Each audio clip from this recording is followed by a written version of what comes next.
Welcome to The Bearded Wonder Explains, a YouTube podcast that aims to use graphics, humor, analogy, and explanation to aid in understanding who we were so that we can better understand who we are.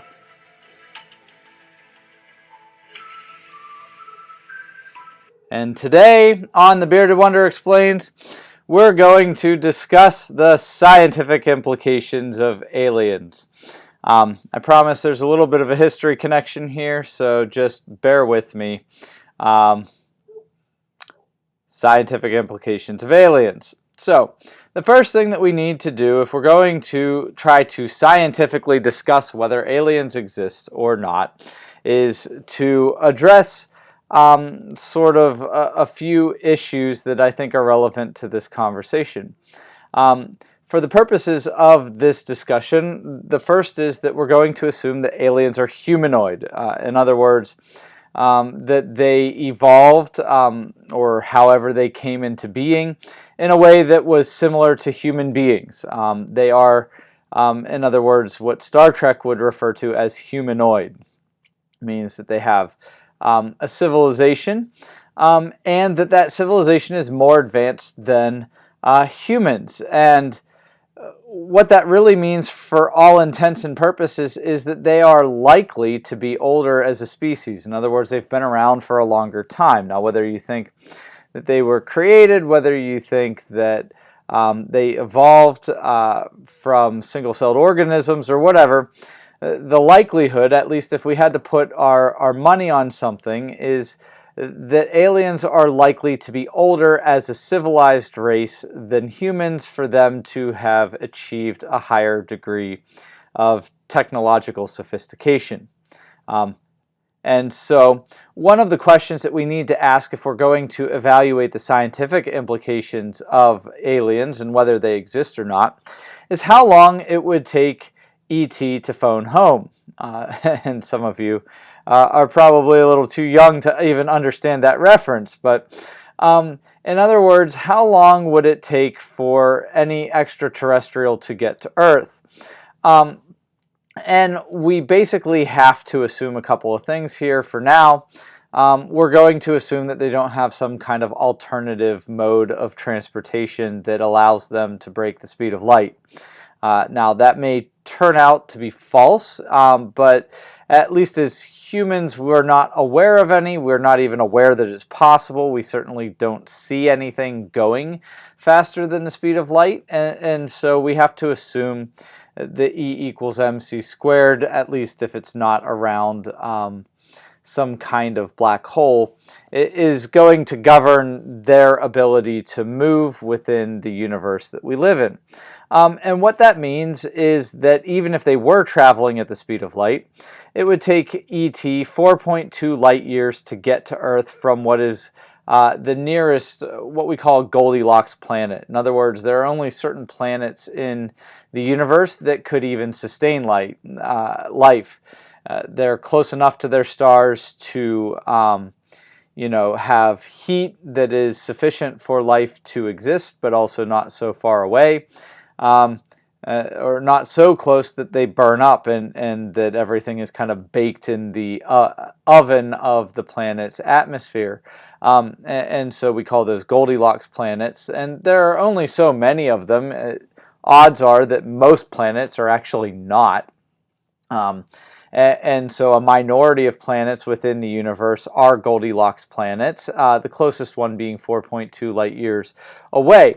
Now, the problem with that is, okay, so let's assume that they can travel half the speed of light, and so it's 4.2 times 2, so that's 8 years for them to get to Earth. That's not so long. The problem is that in order to become that sophisticated, they've probably been doing things that we ought to be able to see. And the reality is that although we're picking up all kinds of radio waves from cosmic background radiation and other things like that, we're not seeing anything that actually seems like intelligent communication.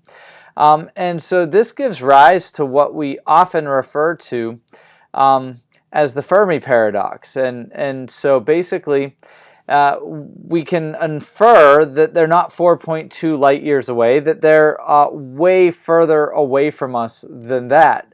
So far away that maybe their signals haven't gotten to us yet, but if that's the case, then how are they getting to us? And so that's one way to kind of attack this, is just like, okay, so the Fermi Paradox, basically the two sides of the paradox are, you would assume that life would have to exist at least somewhere else if the universe is as big as we think it is. But we're not hearing anything from anywhere. And how could that be? And one possible explanation is that there just aren't aliens, or they're so far away that they could never get to us. Basically the argument is if they can go faster than the speed of light, their civilization should be so large that we should be able to see it somehow, and we can't.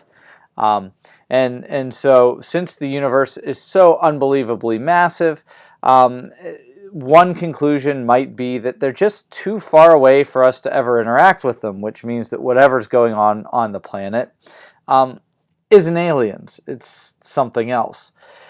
The other thing that we could look at is game theory. Now, game theory is basically a way of thinking about things that tries to account for what you can't know. So if I'm in a game with my opponent, it would be really good for me to play my cards, but it would be even better if I could play my cards thinking through what the best options for my opponent might be based on statistical likelihoods of what his options are going to be. In this case, I'm going to assume, and this might not be a good assumption, but I'm going to assume that the President of the United States has the best information about whether aliens exist or not. And what that means is that what we need to do is we need to basically observe what the President of the United States is up to, and then try to decide what he believes based on how he's acting. And the way that I can think about it, there are four basic kind of categories of what he might believe about extraterrestrials, and you would think that he would have some good information about this. So the first one is that they're here to scout out the landscape for Independence Day. They're going to basically attack, and they're going to annihilate us. Well, if that's true, if you look at things like the proxy war in Ukraine and some of the things that are going on, it just doesn't really make any sense. It would make a lot more sense for the President of the United States to say to the President of Russia, for example, hey, I know there's this whole Ukraine thing, but let's lay our differences aside because we're about to get spanked by some kind of like cosmic invasion force that might wipe us out. And so while that might be good for the ETs, if we just kind of weakened ourselves even further, it wouldn't make any sense for any leader of a country to behave in that way. The second possibility is that they don't want to wipe us out, but they are here to make sure that we mind our manners. This kind of idea goes along with the idea that they saw us testing nuclear weapons and they're like, shoot, these people might be a problem at some point in the future. Let's go keep an eye on them. Well, if the president believes that again, we're going to have to deal with this whole Ukraine thing. And so again, even though most Americans don't know that it's really or couldn't locate it on a map, and that's definitely a problem, the reality is that it wouldn't make any sense for a country that is, or for a country that believes that aliens are monitoring our every move to make sure that we avoid nuclear confrontation, to risk one with the other major nuclear entity in the world at this time. That would basically be a surefire way to go ahead and move on back to scenario one. And so again, short of just like gross incompetence that's almost unfathomable, you just couldn't imagine a president doing that. And so, you know, that's basically where we are so far, is that none of this stuff makes sense to anybody. And so we're going to have to look for a better solution than this. The third possibility is that the president doesn't believe that extraterrestrials are a threat. That's really hard to believe. Now, it would explain why we're messing around in Ukraine with Russia, because they're not going to do anything to us. They're just kind of casually watching us. But why would they come all this way just to kind of like wave hello and then leave? Like, they have to have some kind of motivation for what they're doing if they're showing up. And so, again, that one's a little bit hard to fathom. And so the problem with all of these is that none of these theories really square with what we actually see the president doing. Now, the fourth possibility is that extraterrestrials kind of force us to ignore what our government might have the capability of doing. Like, when people are actually seeing these things and they're thinking that they have to be aliens, that's actually our government. And if you really think about it, that would be even more scary, like if it was actually true, because it means that the government is like something that's very close to us and has a strong historical record of creating problems for humanity. Not the United States government in general, although it's certainly not immune to that kind of history at all. But something very close to us is actually more threatening than we already think it is, and we have no reason to think that it's not threatening. That would actually help to explain what's going on. It would explain why everybody's doing what it's doing. But even more than that, there is a historical precedent for that during the Cold War called the SDI, or the Strategic Defense Initiative. In order to beat the Soviets, President Reagan basically invented a program that was pretending like it was building space lasers and everything else like that they really didn't have the technology for. And they dumped all kinds of money into research facilities and everything else like that. And these people went to work. They even believed that they were legit working on space lasers and hadn't figured it out yet. But it was all a ruse. It was just to force the Russians to spend money they didn't have countering a weapon that we didn't have and really weren't serious about creating. It was a bet, basically, that if we waste both countries' money, that the Soviet Union would run out of it first. And it worked. But it did require, a basic lie. And the best way to keep a lie a secret is to not tell anybody. And so there is precedent for our government kind of inventing programs that don't exist in order to fool certain people in a way that benefits the goals of the government.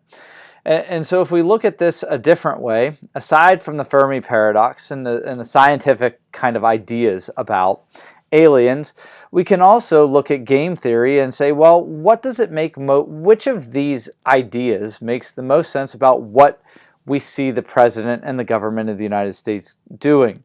We don't really see them preparing as though they're preparing for an invader.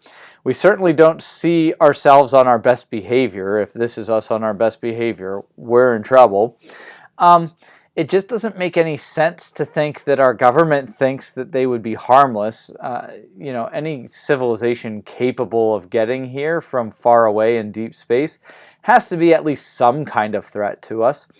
And that would leave excuse. So none of this proves the existence or non-existence of aliens, but it does kind of help us think through what we need to put our chips on, short of actually being beamed up to the mothership, in which case we would have firsthand knowledge of the existence of aliens, and then you probably wouldn't be watching a YouTube video except to laugh at it.